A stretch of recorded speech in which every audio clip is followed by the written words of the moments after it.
La Commissione parlamentare d'inchiesta sul fenomeno mafioso chiede che venga ritirata la concessione demaniale alla Mondello Immobiliare Italoberga, l'intervento del presidente Cracolici.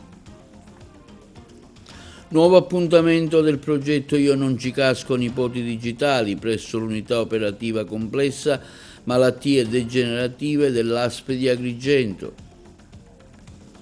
Presentato ieri il libro sui 1000 di Garibaldi, da Quarto a Milazzo, dello scrittore Salvatore Carreca a Villa Genoardi. Scoperta dai carabinieri una discarica abusiva ad Aragona. Sono passati 50 giorni dalla scomparsa di Marianna Bello, inghiottita dal fiume d'acqua lo scorso 1° ottobre. Denunciato un favarese per avere picchiato e minacciato con un coltello la figlia, 2 anni e 6 mesi di reclusione ad un agrigentino per maltrattamenti in famiglia. Al via domani a Favara il primo festival internazionale dedicato ai film di matrimonio. Si è disputato ieri il turno di Coppa Italia, l'Agragas vince con la Margheritese, il Castrum con la Nocerina.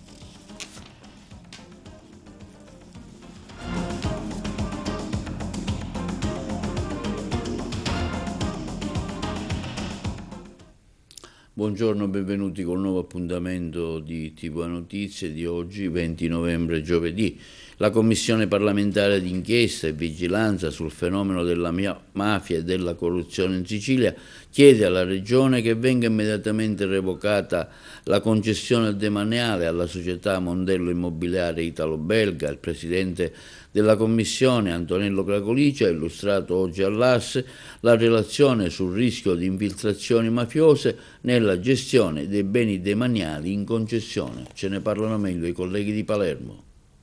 Presidente Cracolici, facciamo un punto sulla relazione oggetto della conferenza stampa di oggi che riguarda la gestione dei beni demaniali in concessione, in particolare della Italo-Belga di Mondello. Perché la Italo-Belga ha di fatto esternalizzato molte delle attività che erano in regime di concessione alla Italo-Belga, affidando a una società terza senza chiedere l'autorizzazione alla Regione e senza che la Regione avesse gli elementi per chiedere la certificazione antimafia, ancorché la stessa certificazione antimafia poteva essere chiesta dalla stessa società italo-belga per verificare i requisiti di onorabilità e di legalità dell'azienda alla quale affidava il proprio il servizio oggetto della concessione. Oltretutto è evidente che un'anomalia di questa procedura è data dal fatto che è stata affidata in concessione a terzi una parte delle attività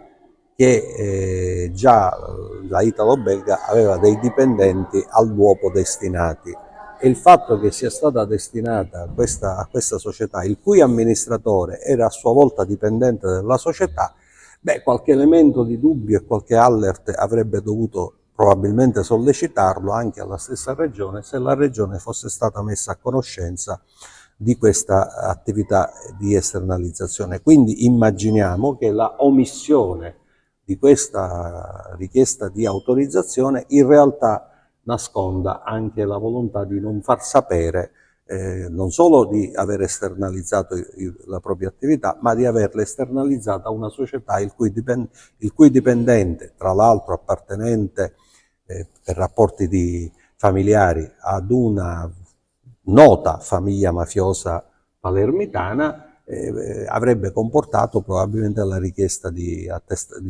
certificazione antimafia. Ma assieme a questo, quello che abbiamo evidenziato, ed è l'altra cosa che ci preoccupa molto, che la vicenda italo-belga rischia di essere paradigmatica su quello che succede in Sicilia. Cioè, noi abbiamo oltre 4.000 concessioni balneari, di cui 3.100 rinnovate in forza di una legge che li proroga di fatto fino a quando si faranno le gare secondo la Bolkestein, e non sappiamo effettivamente chi c'è dentro queste concessioni, perché se è successo il caso italo-belga, che formalmente ha avuto una concessione, ma a gestire la concessione c'è un'altra società, ci chiediamo in quanti posti della Sicilia questo è avvenuto o sta avvenendo, e la Regione cosa sta facendo per accertare, come dire, la titolarità effettiva dei soggetti che gestiscono beni pubblici.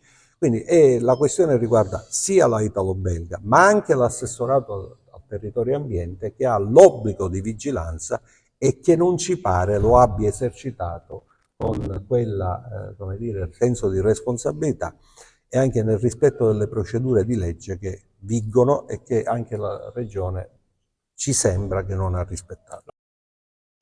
E nuovo appuntamento oggi presso l'unità operativa complessa malattie degenerative dell'ASP di Agrigento del progetto Io non ci casco, nipoti digitali. Le interviste. Assessore Bullo, oggi una tappa particolare presso l'ASP, l'unità degenerativa, diretto dalla dottoressa Gucciardino, con un pubblico particolare.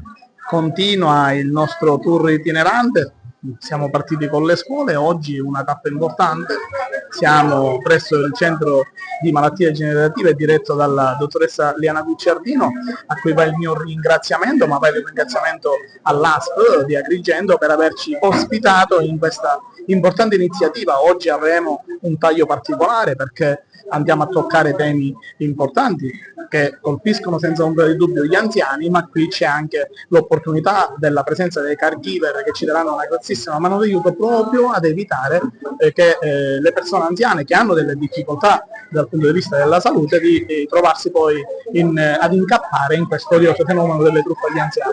Un importante incontro dove ci saranno i nostri esperti che parleranno delle truffe e cercheremo di aiutare questi anziani a non cadere in queste trappole.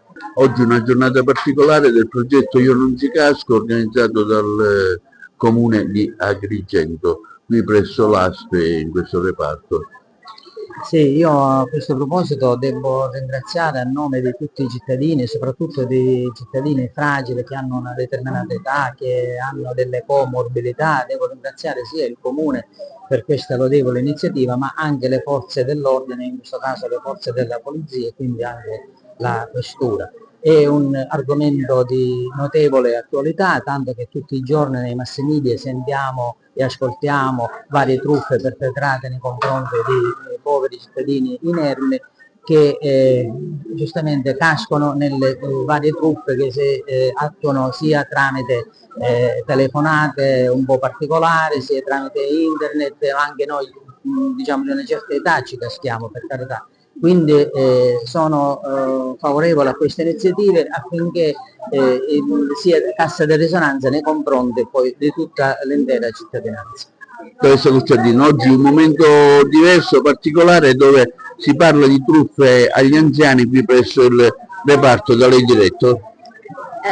Sì, oggi si tratta un argomento che a noi sta molto a cuore perché abbiamo contatti giornalieri con utenti anziani che purtroppo hanno subito delle truffe, per cui abbiamo accolto veramente con molto interesse questo progetto dell'assessore Bullo, che è un progetto veramente di grandissimo valore anche per il coinvolgimento dei giovani, i cosiddetti nipoti digitali. Questi incontri intergenerazionali sono importanti proprio per costruire una società migliore, una società più attenta, più informata e che abbia anche rispetto nei confronti dell'anziano.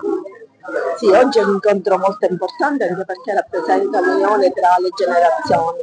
Abbiamo presente l'Istituto Montalcini che è venuto a supportare gli anziani che frequentano il centro dell'unità operativa degenerativa.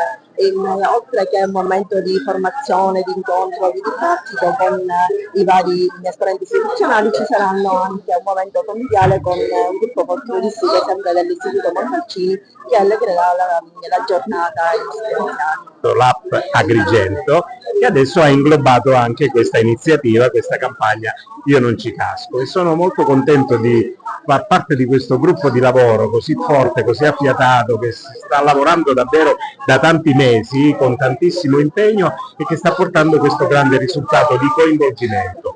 Noi partiamo dal dato che la mamma dei truffatori è sempre incinta e quindi abbiamo bisogno di proteggere i nostri anziani ed è partito appunto il servizio come Io non ci casco contro le truffe agli anziani, ma in realtà è un problema che riguarda tutti, a cominciare da me. Chi non ha avuto un tentativo di truffa alzi la prima mano.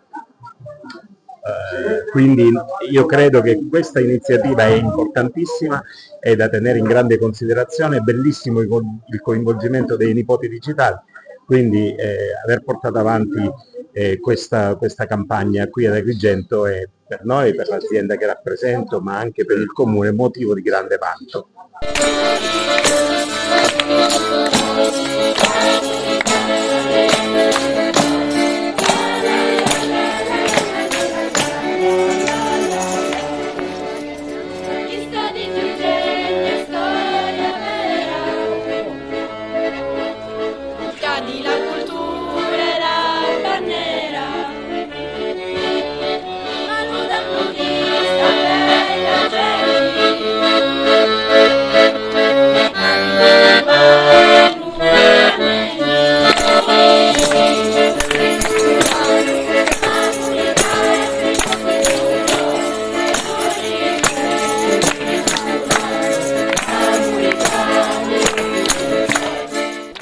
E si è svolto presso l'auditorium di Villa Genuardi un convegno sul ritrovamento del relitto del piroscafo lombardo che trasportò i 1000 di Garibaldi da Quarto a Milazzo, nel corso del quale è stato presentato il libro di Salvatore Careca, 1000 o 40.000. L'evento è stato coordinato dal dottor Ettore Castorina. Si è svolto presso l'auditorium della Sovrintendenza ai Beni Culturali di Agrigento, Villa Genuardi, un convegno sul ritrovamento del relitto del piroscafo lombardo che trasportò i 1000 da Quarto a Marsala nel 1860 e sulle vicende storiche che caratterizzarono l'azione dei 1000. Il convegno si è aperto con i saluti istituzionali del Sovrintendente per i Beni Culturali di Agrigento Vincenzo Rinaldi. I lavori sono stati introdotti dall'onorevole Antonino Mangiacavallo. Tra gli intervenuti quelli di Mimmo Macaluso, medico e ricercatore subacqueo, ispettore dei beni culturali della regione siciliana, che ha parlato della storia del piroscafo lombardo, il cui relitto identificato giace al largo delle isole Tremiti. Quindi la presentazione del libro dal titolo 1040.000, un'opera letteraria di Salvatore Carreca, ingegnere aeronautico agrigentino, con una straordinaria passione per la storia e autori di diversi libri sul tema. I lavori sono stati moderati da Ettore Castorina, già coordinatore dei poli territoriali decentrati dell'Università degli Studi di Palermo. Ettore Castorina, parliamo della presentazione di questo libro di Macaluso qui ad Agrigento, in questa bellissima sala. Allora, la presentazione del libro è uno dei due momenti che fanno parte dei lavori di questo pomeriggio. Cominceremo con la proiezione di un video documentario fatto dal dottore Macaluso, che è un archeologo subacqueo di fama internazionale, nonché ispettore onorario dei beni culturali, sul relitto del piroscafo lombardo alle isole Tremiti. Questo ci dà lo spunto evidentemente per parlare dell'epopea dei 1000, perché Lombardo e Piemonte furono i due piroscafi che accompagnarono i 1000 da Quarto a Marsala. E in questa occasione presenteremo quindi il libro di Salvatore Carreca, 1000, 40.000, che è un titolo un po' intrigante perché è legato fondamentalmente all'esatta consistenza dei garibaldini in Sicilia durante la guerra, che passarono dai 1000 sbarcati a quasi 40.000 unità. Professore, parliamo di questo libro che lei oggi presenta qui presso questa sala. Sì, il libro parla dei 1000 di Garibaldi, 1000 e gli altri, il resto che arrivarono successivamente, si arrivano a circa 40-45.000 uomini. Erano tutti soldati di professione ovviamente, e molti erano mercenari, molti erano piemontesi, molti erano alcuni volontari. E tutto questo perché? Perché di fronte a un esercito ben organizzato come quello del Regno della Sicilia non si poteva pensare minimamente di poter invadere e conquistare un regno con soli 1000 uomini. Perché leggere questo libro? Quale aspetto, diciamo, si nasconde in particolare?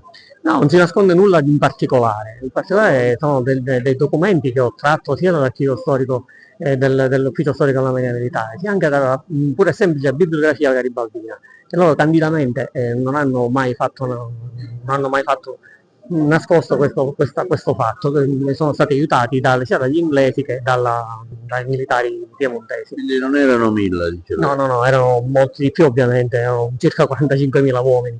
ben addestrati, ben armati e avvezzi a fare la guerra, perché di guerra si parla, purtroppo.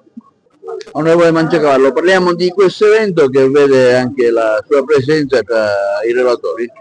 No, io non posso svolgere la funzione delicatissima e impegnativa di relatore perché in materia sono un profano. Mi è stato chiesto di fare una introduzione che mi onoro di poter fare anche in virtù del rapporto di amicizia e di stima che mi lega all'organizzatore, il dottore Castorina, e ai due illustri relatori. Mi ha fatto particolare piacere essere invitato a introdurre i lavori di questo importante incontro perché assegno un valore particolarmente rilevante agli argomenti che saranno trattati oggi, anche se io non sono uno storico, anche se non sono un archeologo, ritengo che questi argomenti debbano essere conosciuti da buona parte dei cittadini e in maniera particolare dai siciliani. Al di là della importanza del ritrovamento del relitto del Lombardo, credo che oggi sia particolarmente importante e attuale la vicenda dei 1000, che non erano 1000 come scrive il professore Carreca, ma che sono all'improvviso diventati 40.000, perché deve essere un esempio che secondo me deve essere seguito anche ad Agrigento. Certo, non c'è bisogno più ad Agrigento per cambiare le cose delle camicie rosse, l'ho detto e lo ripeto, ma secondo me coloro i quali, non dico vogliono tentare un'avventura perché avventura non sarebbe, ma coloro i quali vogliono cambiare il corso delle cose, anche se sono in pochi, possono vivere secondo me la stessa vicenda, la stessa esperienza dei 1000 che arrivati a Marsala si sono immediatamente ritrovati in 40.000, 60.000, 80.000, cioè come disse il poeta, poca favilla, gran fiamma seconda. E io mi auguro che al più presto possa essere accesa da Agrigento una favilla fatta di competenza, di esperienza, di conoscenza, di cultura, di impegno e così via, in maniera che movimenti civici, associazioni, fondazioni, tutti coloro i quali non solo credono, ma vogliono il cambiamento, possano ritrovarsi per assicurare a questa provincia, che oggi ahimè si trova negli ultimi posti di una classifica nazionale, possa risalire la china e possa occupare quella posizione in Italia e in Europa che, come dicevo ai tempi di Capitale della Cultura, le compete per storia, per potenzialità e per fascino. Parliamo di questo evento di questa sera dove lei presenta questo interessante video. Sì, effettivamente parliamo di qualcosa che reputo interessante perché il relitto del Lombardo è un relitto straordinario, secondo me è il più importante d'Italia. Dicevo che nell'immaginario collettivo uno pensa sempre come relitti navali famosi, nostri italiani, all'Andrea Doria, è tristemente famoso il relitto al Costa Concordia, no? Ormai non esiste più niente, ma il Lombardo è la nave che più pregna di storia dell'Italia, perché è quella che ha trasportato assieme al Piemonte, erano 2 pirovascelli, i garibaldini da Quarto dei Mille a Marsala, quindi è la nave che ha cominciato a fare l'unità d'Italia. Il Piemonte fece, diciamo contravvenendo quello che le volontà di Garibaldi, che aveva destinato le 2 navi a navi museo, lui si rendeva conto della portata storica di quello che stava facendo, purtroppo invece è stato demolito, battuta laser demolito nel 1865 nel porto di Napoli. Invece il Lombardo ha avuto un destino apparentemente peggiore perché fece naufragio alle isole Tremiti nel marzo del 1864. Questo naufragio paradossalmente lo ha preservato perché si trova in quei fondali, identificato nel 95, e in occasione dei 150 anni dell'Unità d'Italia la Presidenza del Consiglio mi ha incaricato di realizzare un documentario, un cortometraggio su questo relitto perché, ripeto, è la storia più importante d'Italia. Purtroppo questo relitto piano piano si sta degradando, abbiamo fatto appelli per recuperare almeno parti delle macchine a vapore da esporre degnamente, per esempio al Museo del Vittoriano a Roma, o uno dei musei, per esempio Milano, Museo del Janeiro, oppure Museo dell'Unità d'Italia, ma anche Marsala potrebbe, che ha tra l'altro un bel polo museale, il complesso di San Pietro, potrebbe ospitare un reperto. Finora questi appelli sono andati a vuoto, insomma, sono rimasti così, però la nave si sta disgregando e per me andrebbe preservato almeno uno di questi reperti da esporre possibilmente a Roma, come testimonianza di quello che ha rappresentato. Dopo la richiesta di rinvio a giudizio dell'assessore al turismo Elvira Amate, il governo tiene il punto e va avanti, ma l'opposizione non ci sta e presenta all'Arso una mozione di sfiducia nei confronti del governatore Renato Schifani. Colleghi di Palermo. Dopo la richiesta di rinvio a giudizio della Procura di Palermo per l'assessore al turismo Elvira Amata e per Marcella Cannariato, acque agitate nella politica siciliana, ma nessuna tempesta come avvenuto per il caso DC, che ha coinvolto l'ex presidente della regione Toto Cuffaro. Eppure sembra scontato che per questo filone d'inchiesta la stessa richiesta di rinvio a giudizio arriverà anche per il presidente dell'ARS Gaetano Galvagno, in quota Fratelli d'Italia. Da Palazzo d'Orleans però si affrettano a ribadire che i due casi che hanno coinvolto DC e Fratelli d'Italia sono molto diversi fra loro perché, secondo il governo, per la DC si trattava dell'emergere di un sistema partito, mentre per Amata e per Galvagno, se ci sarà richiesta di rinvio a giudizio, vige il principio della responsabilità personale. La Giunta dunque tira avanti nonostante l'avanzare di 3 filoni d'inchiesta che coinvolgono membri della maggioranza, ma l'opposizione non ci sta e parla di 2 pesi e 2 misure e fa notare come siano stati messi fuori dalla Giunta, seppure non indagati personalmente, i 2 assessori della DC Albano e Messina, mentre assessori personalmente indagati come l'Amata restano nell'esecutivo. L'opposizione quindi serra i ranghi, approfittando della singolare coincidenza di tempi che incrocia 3 filoni di inchiesta, va all'attacco del governo. All'Arsi, i capigruppo delle forze di opposizione presentano una mozione di sfiducia nei confronti del presidente della regione Renato Schifani. Tra i promotori Michele Catanzaro, Partito Democratico, Antonio De Luca, Movimento 5 Stelle e Ismaele Lavardera, Controcorrente. La mozione non ha voti sufficienti per avere successo ed è già stata criticata anche dallo stesso Cateno De Luca, che la ritiene ipocrita, ma per l'opposizione è già una bandiera.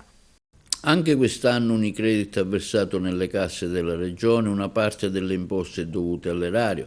Si tratta per il 2025 di 100,24 milioni di euro, un importo superiore allo scorso anno di circa il 25%, e quella parte di tributi maturati in Sicilia che spendono quindi all'isola, come previsto dall'articolo 37 dello Statuto Speciale.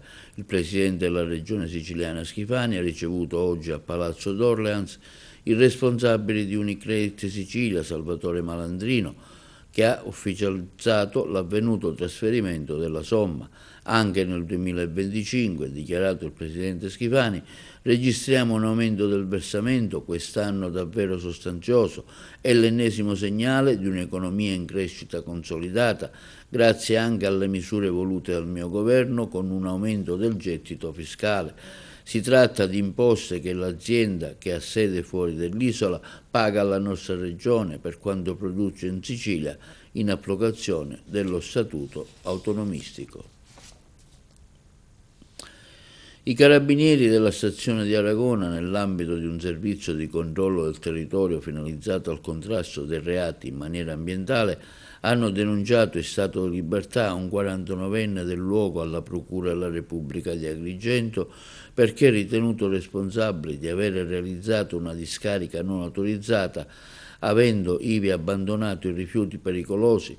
Nel corso di un controllo effettuato lungo la strada provinciale 8 in via Fontes Episcopi, i militari hanno accertato che un'area estesa per circa 30 metri quadrati era stata trasformata in un deposito incontrollato di rifiuti, un'autovettura non marciante, elettrodomestici, materiali plastici, materassi, arredi in disuso e diversi contenitori di vernici. L'intera zona, insieme al materiale rinvenuto, è stata posta sotto sequestro. L'attività condotta nell'ambito delle iniziative a tutela dell'ambiente e della salute pubblica rientra nella più ampia azione di controllo disposta dal Comando Provinciale dei Carabinieri di Agrigento per contrastare fenomeni di inquinamento e gestione illecita dei rifiuti. 50 giorni senza la 38enne favarese Marianna Bello, inghiottita dal fiume d'acqua lo scorso 1° ottobre, ritrovata senza vita 19 giorni dopo ininterrotte ricerche in mezzo alla vegetazione lungo il corso del fiume Naro a Cannatello. Un mese fa si spegneva ogni speranza, ha ricordato il sindaco di Favara Antonio Palumbo. Ho visto soccorritori, pezzi dello Stato, persone comuni, sconosciuti, piangere come se tra i canneti fosse stata ritrovata la propria sorella, la propria figlia, la propria moglie. Tutti abbiamo pianto quel giorno, appena un mese fa, dopo settimane di fango e fatica. È passato un mese da quando Marianna è stata affidata all'eternità. Non dimenticheremo mai lei né la sua famiglia, ha concluso il primo cittadino. La morte della donna è oggetto delle attenzioni della Procura della Repubblica di Agrigento, sarà perché manca l'ufficialità dell'apertura di un'inchiesta giudiziaria.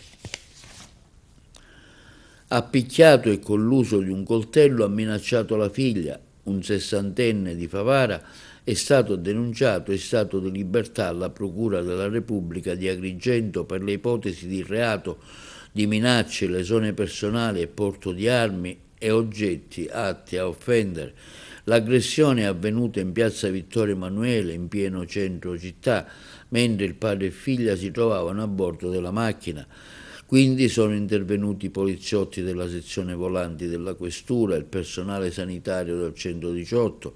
La donna è stata portata al pronto soccorso dell'ospedale San Giovanni di Dio, dove i medici, dopo le cure del caso, l'hanno dimessa con una prognosi di qualche giorno. Ad attenderla all'esterno del pronto soccorso il genitore, che è stato subito bloccato dagli stessi agenti, sottoposto a perquisizione personale e veicolare, è stato trovato in possesso di un coltello a serramanico, subito sequestrato. 2 anni e 6 mesi di reclusione è stata questa la pena che un quarantenne disoccupato agrigentino deve scontare perché è riconosciuto responsabile di maltrattamenti in famiglia, estorsioni e lesioni personali aggravate. L'uomo, cercando di costringere i suoi familiari a consegnargli denaro per comprare la droga, avrebbe ripetutamente picchiato i familiari. La pena inflitta all'uomo per via dei suoi trascorsi giudiziari non è stata sospesa, quindi è stato arrestato dai carabinieri del comando provinciale di Agrigento in esecuzione a un'ordinanza di carcerazione emesso dalla Procura della Repubblica e dopo le formalità di rito in caserma è stato accompagnato alla casa circondariale Pasquale di Lorenzo per espiare la pena. Dopo mesi di inferno, lo scorso Natale, l'agrigentino è stato denunciato e subito è stato sottoposto a libertà vigilata. Avrebbe però continuato a minacciare e a picchiare i familiari. Diversi gli interventi delle forze dell'ordine e a un certo punto è stato attivato anche il codice rosso. Il libero consorzio comunale di Agrigento effettuerà nuovi interventi sulle strade provinciali 29A Montallegro Cattolica Eraclea, 29B Cattolica Eraclea Raffadali. È stato pubblicato infatti sull'home page istituzionale della provincia il bando di gara per l'accordo quadro annuale con un solo operatore economico per la messa in sicurezza di ponti, viadotti lungo queste 2 strade interne interessate da un consistente flusso di veicoli. L'importo a base d'asta è di 490.000 euro più IVA. I lavori progettati dallo staff del settore infrastrutture statali dovranno essere eseguiti entro un anno, continuativi dalla data di consegna dei lavori finanziati con fondi statali.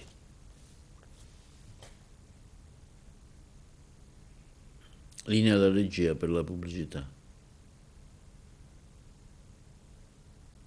Prosegue il terzo concorso teatrale Peppe Nasca, targa Michele Abbate, una rassegna dedicata alle migliori compagnie amatoriali dell'isola e alla tradizione del teatro comico e dialettale. La rassegna, che porta a Caltanissetta le compagnie provenienti da ogni provincia siciliana, continua a confermare la città come punto di riferimento per il teatro amatoriale di qualità. I colleghi di Caltanissetta.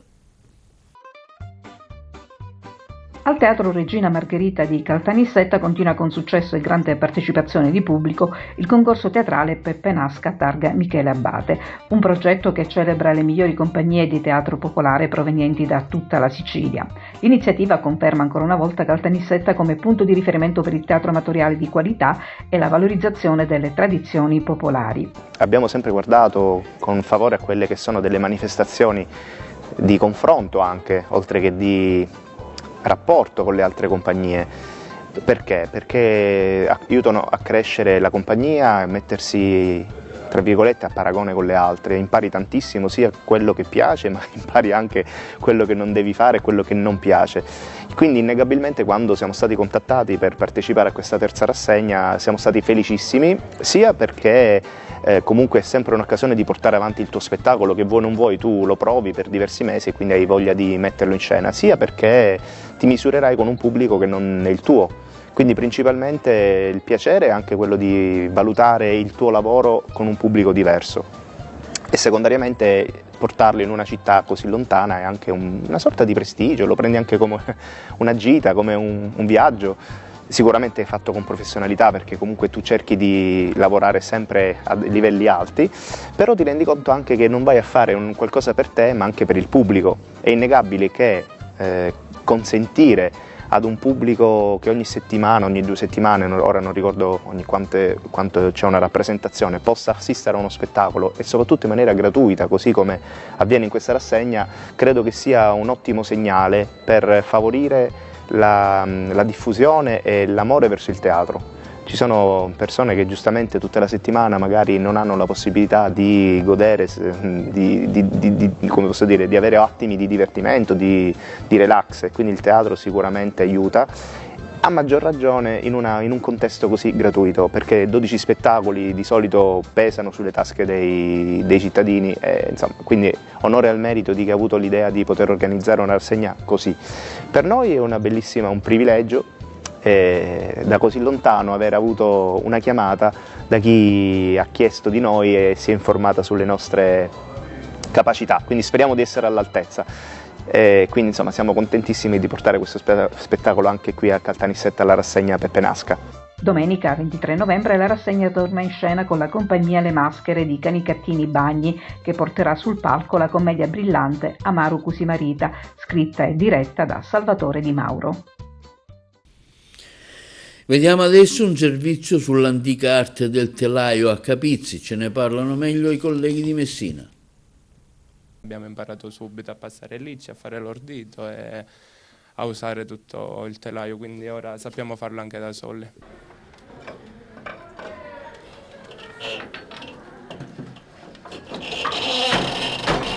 E qui sul corso di Capizzi, dove si svolge la sagra del tartufo, siamo stati attirati da questi 2 telai, ma in particolare da 2 giovani che stanno lavorando al telaio. Come ti chiami? Buonasera, mi chiamo Antonio Mazzara e sono qui di Capizzi, appunto. Ho 19 anni e uso il telaio. Quando hai imparato e come hai imparato? Praticamente è stato il periodo del Covid che abbiamo intrapreso, diciamo, queste tradizioni, a passatempo, a provare, ci siamo imparati ad usare questo telaio e realizziamo appunto tappeti, diciamo, queste cose tradizionali. Quindi questo è un telaio originale, antico? È un telaio antico, appunto, di Capizzi, ce l'hanno dato una signora qui di Capizzi, un'anziana, che ce l'ha regalato con l'augurio, diciamo, di farlo funzionare. Funzionare propriamente. E tu hai continuato appunto a farlo funzionare? Certamente sì. In questo momento cosa stai realizzando? Stiamo realizzando un tappeto che viene realizzato con, diciamo, con dei scampole di pezze oppure magliettine, diciamo materiale del riciclo. Ci mostri come funziona il telaio? Questo è il tappeto, diciamo, che stiamo realizzando.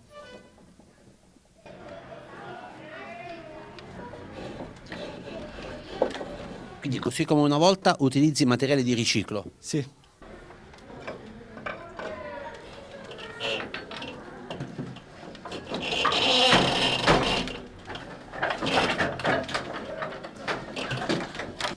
Il telaio funziona, ci sono i licci, abbiamo l'ordito, poi i fili vengono passati all'interno dei licci e poi nel pettine. È comandato in questo caso con 2 pedali e in base al pedale che, diciamo, che premo cambia l'orditura del telaio. Diciamo, il panno rimane intrecciato fra i fili. Ci vuole molta pazienza. Molta pazienza. Tu sei giovanissimo, ma cosa vedi nel tuo futuro? Vuoi portare avanti questa attività, questa tradizione, magari da hobby? Mi piacerebbe perché, diciamo, a tempo libero mi piace fare queste attività e li faccio. Chi lo utilizzava quindi questo telaio prima? Erano le donne o gli uomini in passato? Solitamente le donne. però adesso non c'è più nessuno e la passione ci ha portato a riprendere queste nuove usanze, queste antiche usanze. E qui troviamo invece... Sono Salvatore Fascetto, ho 23 anni e sono un giovane di Capizia. Insieme ad Antonio portiamo avanti queste antiche tradizioni prima che vengano dimenticate completamente da tutti, e quindi cerchiamo di portare avanti quel che si può. Ecco. Hai imparato insieme ad Antonio? Sì, abbiamo imparato insieme perché dovevamo fare queste, che si chiamano i virtoli in dialetto. In italiano sarebbero le bisacce, quindi diciamo dalla curiosità di sapere come si facevano abbiamo scoperto che ci voleva il telaio e da lì poi è iniziato tutto questo percorso a cercare il telaio, chi ce lo imparasse e tutto il resto. Quanto tempo hai impiegato per imparare? No, vabbè, queste cose siccome ci piacciono le impariamo subito, quindi le signore ci hanno dato le dimostrazioni e abbiamo imparato subito a passare lisci, a fare l'ordito e a usare tutto il telaio, quindi ora sappiamo farlo anche da soli. E Favara ospiterà domani 21 novembre fino a domenica 23 il primo festival nazionale e internazionale interamente dedicato ai film di matrimonio, un settore che oggi ha assunto i tratti di una vera forma d'arte audiovisiva. L'iniziativa metterà in luce come il mestiere del fotografo si sia evoluto in filmmaker, da un mestiere che documentava semplicemente la giornata nuziale, sia diventato un ambito creativo, complesso, capace di coniugare tecnica cinematografica ed emozione. Vediamo il video. Siamo lieti di annunciarvi che Favara vivrà 3 giorni intensi, il 21, il 22 e il 23 novembre, in cui la cinematografia italiana sposerà a tutti gli effetti i film di matrimonio. Ma cosa ci dobbiamo aspettare? Sì, si può dire così, sposerà la cinematografia cosa? Il film di matrimonio che oggi ha una rilevanza altissima da un punto di vista artistico. Ci aspettiamo 3 giorni in cui Favara vivrà intense emozioni creative, poiché avremo i massimi autori, i massimi esponenti della cinematografia contemporanea a Favara a fare delle lezioni, delle masterclass ai filmmaker di matrimonio, non solo ai filmmaker ma anche ai fotografi e anche agli appassionati. Avremo il castello in tutto il suo splendore, Palazzo Cafisi e la Farma, che faranno rete in queste 3 giornate stupende. Poi l'ultima serata avremo la serata di premiazione con Lello Naffino e Giovanni Cacioppo, quindi musica e comicità al Palacongressi ad Agrigento. Io vi ringrazio il Comune di Favara per il patrocinio e l'assessore Carmelo Presti e anche il sindaco e tutta la giunta per essere stati vicini a noi. Quindi Favara è dentro questa manifestazione. È come dire, è il Sanremo dei film di matrimonio. Che bello! Dove non è più il filmino di una volta, no? Adesso il film ha veramente una rilevanza artistica ed è molto apprezzato dagli autori del cinema. Ecco perché avremo 4 David Donatello a Favara, che sono tra l'altro pure in giuria.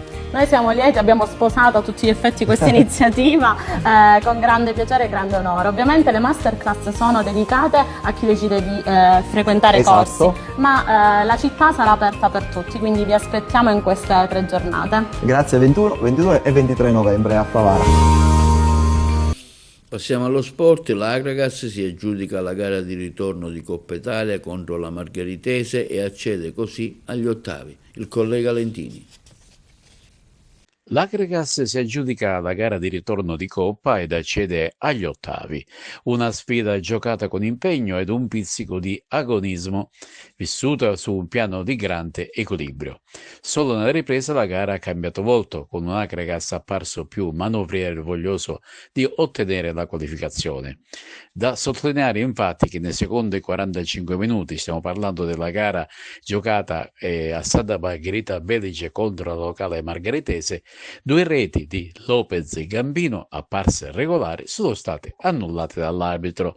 Poi nella parte finale della gara il solito implacabile Tenne Lopez riesce ed infila il portiere di casa Pizzolato.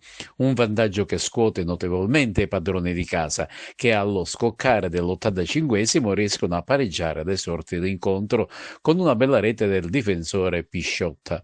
Anche un pari avrebbe consentito ai biancazzurri la qualificazione alla fase successiva, ma Gambino, con grande caparbietà, riesce a segnare e regalare una nuova vittoria, ricordiamo la 12ª stagionale di fila per l'Acregas tra campionato e Coppa. Adesso testa la prossima trasferta di campionato a Santa Croce Camerino contro la terza forza del torneo, una sfida che si presenta impegnativa ed importante ai fini dell'alta classifica. Ma c'è un'ultima novità in casa biancazzurra e che riguarda il DS Tino Longo, l'ex dirigente biancazzurro che nei giorni scorsi aveva smentito le voci che lo davano partente per scelte personali, ha deciso di interrompere il rapporto. Un comunicato della Società dei Templi ne ha ufficializzato il divorzio. Ci sarà presto il sostituto? Secondo voci di corridoio, si è orientati a trovare una soluzione interna. All'orizzonte si profila un doppio incarico per l'avvocato Giancarlo Rosato, che assumerebbe così anche quello di direttore tecnico. Quello che contava era il passaggio del turno, ci tenevamo tutti. Abbiamo fatto una grande gara soprattutto come hai detto tu, su questo campo difficile. Poi il mio gol, diciamo che è una gioia mia personale, però ripeto, quello che contava era passare il turno. Siamo riusciti con un'altra vittoria che continua a darci tanta energia e fa tanto morale. Ora ci prepariamo alla prossima del campionato, che fra 3 giorni c'è subito di gioco. Noi pensiamo partita dopo partita, ovviamente ci fa piacere, vuol dire che stiamo lavorando bene, comunque la squadra cerca di dare sempre il massimo e di vincere tutte le partite, anche oggi lo ha dimostrato, perché su 1-1, anche se passavamo noi, abbiamo cercato di fare il 2-1 e ci siamo riusciti.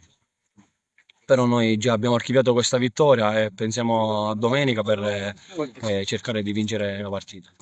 Oggi abbiamo fatto una grandissima partita. Abbiamo dominato dal primo al 90esimo, abbiamo avuto 5-6 situazioni importanti, abbiamo fatto 2 gol, altri 2 ce li hanno annullati, ma va bene così. Oggi mi interessava, la cosa importante era superare il turno e soprattutto vedere l'atteggiamento della mia squadra, perché la mia squadra si è saputa adeguare anche a tutte le situazioni che si sono verificate oggi in campo. Mi limito a parlare solamente della mia squadra e dei miei giocatori, devo fare le valutazioni su loro, altre cose non mi riguardano, non mi interessano e neanche le voglio nemmeno commentare.